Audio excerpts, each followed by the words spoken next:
America Iran ನಡುವೆ ಇದೀಗ ಸಂಧಾನಕ್ಕೆ ಮತ್ತೊಮ್ಮೆ ಕೌಂಟ್ಡೌನ್ ಶುರುವಾಗಿದೆ. ಅದರಲ್ಲೂ ಕೂಡ ಇದು 2.0 ಅಂತಂದ್ರೆ ಎರಡನೇ ಬಾರಿ ಮತ್ತೊಂದು ಸುತ್ತಿನ ಸಭೆ ನಡೆಯುತ್ತೆ. ಅದು ಕೂಡ ಶಾಂತಿ ಸಭೆ.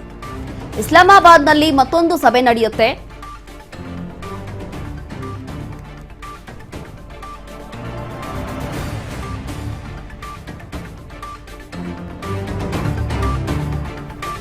ಅಮೆರಿಕ ಇರಾನ್ ನಡುವೆ ಸಂಧಾನಕ್ಕೆ ಕೌಂಟ್ಡೌನ್ ಶುರುವಾಗಿದೆ. ಇಸ್ಲಾಮಾಬಾದ್ನಲ್ಲಿ ಎರಡನೇ ಸುತ್ತಿನ ಮಾತುಕತೆಗೆ ಸಿದ್ಧತೆ ನಡೀತಾ ಇದೆ.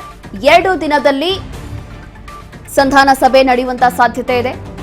ಅಮೆರಿಕ ಇರಾನ್ ನಡುವೆ ಸಂಧಾನಕ್ಕೆ ಪಾಕ್ನಿಂದ ಮತ್ತೆ ಆಫರ್ ಬಂದಿದೆ. ಈಗ ಇಸ್ಲಾಮಾಬಾದ್ನಲ್ಲಿ ಎರಡನೇ ಸುತ್ತಿನ ಮಾತುಕತೆಗೆ ಸಿದ್ಧತೆ ನಡೀತಾ ಇದೆಯಂತೆ. 2 ದಿನದಲ್ಲಿ ಸಂಧಾನ ಸಭೆ ನಡೆಯುವಂತ ಸಾಧ್ಯತೆ ಇದೆ ಅಂತ ಹೇಳಿ ಈಗ ಖುದ್ದು ಡೊನಾಲ್ಡ್ ಟ್ರಂಪ್ ಹೇಳ್ತಾ ಇದ್ದಾರೆ. ಶುಕ್ರವಾರದಿಂದ ಭಾನುವಾರದವರೆಗೂ ಕೂಡ ಸಭೆ ನಡೆಸಲು ಪ್ಲಾನ್ ಮಾಡಿಕೊಂಡಿದ್ದಾರೆ. ಕೊಲ್ಲಿ ಯುದ್ಧ ನಿಲ್ಲಿಸುವಂತೆ 10 ರಾಷ್ಟ್ರಗಳಿಂದ ಈಗ ಮನವಿ ಬಂದಿದೆ. ಹಾಗಾಗಿ 10 ರಾಷ್ಟ್ರಗಳು ಈಗ ಮನವಿ ಮಾಡಿಕೊಳ್ತಾ ಇದ್ದಾರೆ, ದಯವಿಟ್ಟು ಯುದ್ಧ ನಿಲ್ಲಿಸಿ, ದಯವಿಟ್ಟು ಕೂಡ ಯುದ್ಧ ನಿಲ್ಲಿಸ್ಬಿಡಿ. ಕಾರಣ ಏನು ಅಂತಂದ್ರೆ ಈಗಾಗಲೇ ಸುಮಾರು 2 ತಿಂಗಳಾಗ್ತಾ ಇದೆ ಹತ್ತತ್ರ ಯುದ್ಧ ಆರಂಭ ಆಗಿ.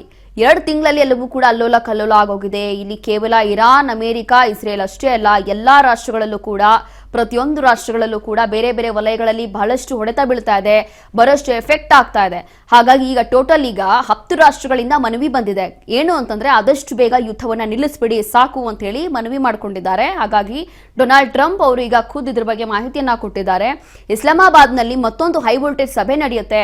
ಮತ್ತೊಮ್ಮೆ ಇಲ್ಲಿ ಎರಡನೇ ಸುತ್ತಿನ ಸಭೆ ನಡೆಯುತ್ತೆ. ಅದು ಕೂಡ 2 ದಿನ ಅಂದ್ರೆ ಶುಕ್ರವಾರದಿಂದ ಭಾನುವಾರದವರೆಗೂ ಕೂಡ ಈ ಒಂದು ಸಭೆ ನಡೆಯುತ್ತೆ ಅಂತ ಹೇಳಿ ಇಲ್ಲಿ ಡೊನಾಲ್ಡ್ ಟ್ರಂಪ್ ಅವರು ಮಾಹಿತಿಯನ್ನ ಕೊಟ್ಟಿದ್ದಾರೆ.